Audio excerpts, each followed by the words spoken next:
Hey everybody. Today we're doing more work with indeterminates and L'Hopital's rule, this time looking at problems with the form infinity minus infinity.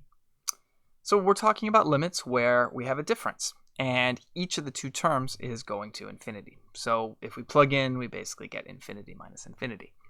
This is another indeterminate form. It could be positive infinity, could be negative infinity, could be any number in between. We have to do more work to figure that out. Here are two problems that we're going to look at. They're pretty typical in this situation. Your strategy is always the same. You want to try and get it into a form that you already know how to deal with. 0 times infinity, 0 over 0, or infinity over infinity. In those last two cases in particular, you can use L'Hopital's rule. Tend to do that by factoring or getting common denominators, as we'll see.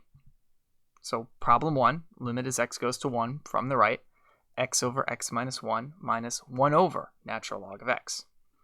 So look at that first fraction. When you plug in 1, you're going to get 1 over 0. Also notice that because x is coming in from the right, x minus 1 is going to be positive. So that first one is going to be going to positive infinity. Similarly, 1 over the natural log of x is going to go to positive infinity because the natural log of x is going to be going towards 0 from the right. So the strategy here is to get a common denominator. I multiply the first fraction by ln x over ln x, and the second fraction by x minus 1 over x minus 1, and then combine it all into one fraction. Now I've got a 0 over 0 form, and I can apply L'Hopital's rule. Here I'm having to use the product rule when I see x times ln x and x minus 1 times ln x. So for example, when I differentiate x ln x, I get 1 times ln x plus x times 1 over x.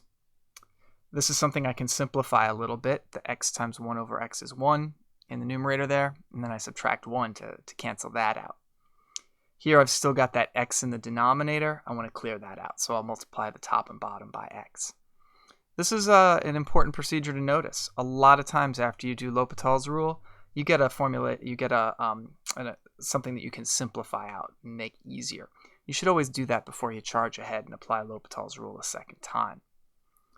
Here, after simplifying, I still have an indeterminate. It's another 0 over 0 form. If I plug in 1, I'm going to get 0 on the top and bottom. So I apply L'Hopital's rule again, ln x plus 1 over ln x plus 2. I'll move through that one a little more quickly this time. Don't just dive in and do L'Hopital's rule again on this. This one is not an indeterminate form. It's true that the natural log of x is going towards 0 as x goes to 1 from the right, but we have those extra terms of 1 in the top and 2 in the bottom. So really here we can just plug in and get 1/2. Problem 2. Limit as theta goes towards pi over 2 from the left, secant theta minus tangent theta. This one is clear right from the start if we write secant and tangent in terms of sine and cosine. In calculus, this is very frequently a good idea. We understand sine and cosine a lot better frequently than the other trig functions. Secant of theta is 1 over cosine theta, and tangent theta is sine theta over cosine theta. Okay, so at pi over 2, cosine theta is going to be 0. And as theta comes in towards pi over 2 from the left, so theta is less than pi over 2, cosine theta is going to be positive. So this really is an infinity minus infinity form.